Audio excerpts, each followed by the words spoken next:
आज हम कुछ ऐसे शब्दों के बारे में चर्चा करेंगे जो अंग्रेजी में एज प्रेपोजिशन प्रयोग में लाए जाते हैं।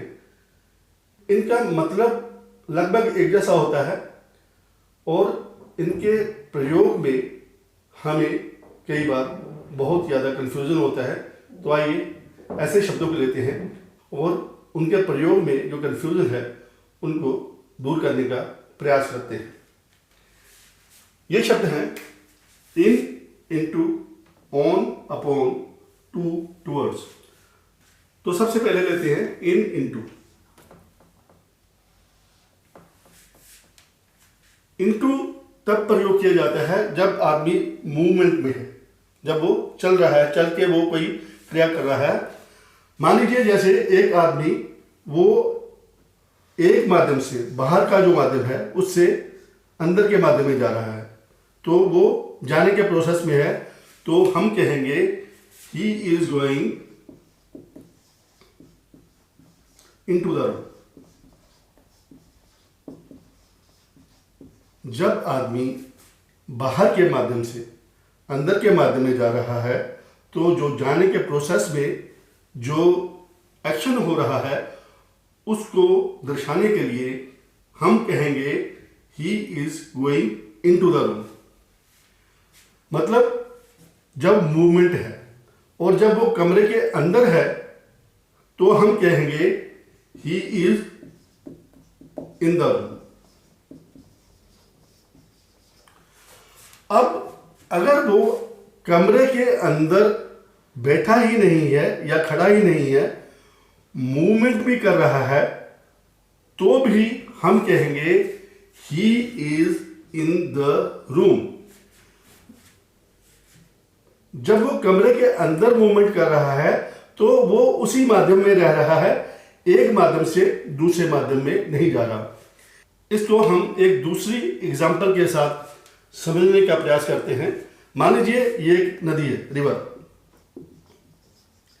एक लड़का रिवर में कूदता है। जब वो कूद रहा है तो वो हवा के माध्यम से पानी के माध्यम में जा रहा है, तो हम लिखेंगे he is jumping into the river. हवा के माध्यम से पानी के माध्यम में जब जाएगा तो इनटू द रिवर। अब जाके पानी में अगर खड़ा हो जाता है तो he is in the river.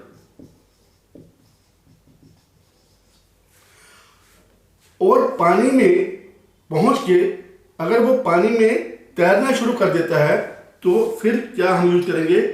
He is swimming in the river.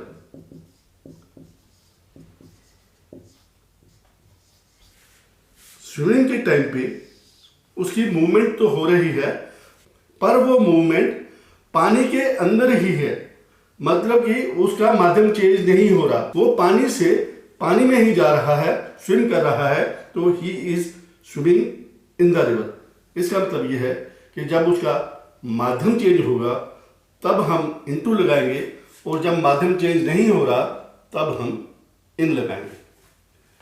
अब हम ऑन और अपॉन को लेते हैं। ये भी बिल्कुल सेम ही इसका प्रयोग है। मान लीजिए ये एक टेबल है और एक बिल्ली इस पे कूदती है, ये बिल्ली। तो बिल्ली अगर इस पे कूदती है तो एक माध्यम ये है और दूसरे माध्यम में कूदती है, तो it is jumping upon the table. जब एक माध्यम से दूसरे माध्यम पे है तो अपॉन, और वो अगर यहां पे आके बैठ जाती है तो the cat is on the table.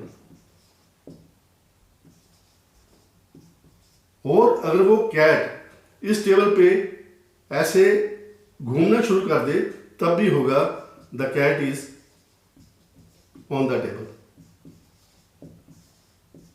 तब उसका माध्यम चेंज नहीं हो रहा, वो टेबल से टेबल पे ही चल रही है, पर वो अगर एक जगह से उठ के दूसरी जगह पे जाती है तो अपॉन आएगा, और अगर वो उसी माध्यम में बैठी है या चक्कर लगा रही है तो ऑन आएगा।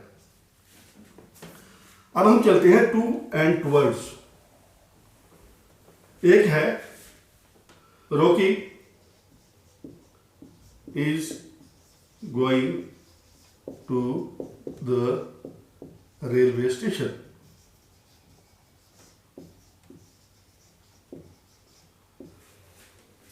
जहां ये पक्का हो कि ये आदमी कहाँ जा रहा है वहां टू लगेगा। यहां पे ये बिल्कुल पक्का हो गया कि वो रेलवे स्टेशन जा रहा है। अब मैं कहता हूं Rocky is going towards the railway station.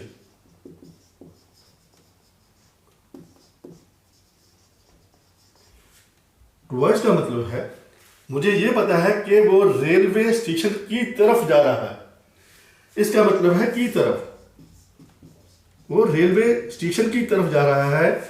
अब ये पक्का नहीं है कि वो रेलवे स्टेशन जा रहा है या नहीं जा रहा, पर ये चीज उसकी डायरेक्शन बताती है कि वो रेलवे स्टेशन की तरफ जा रहा था।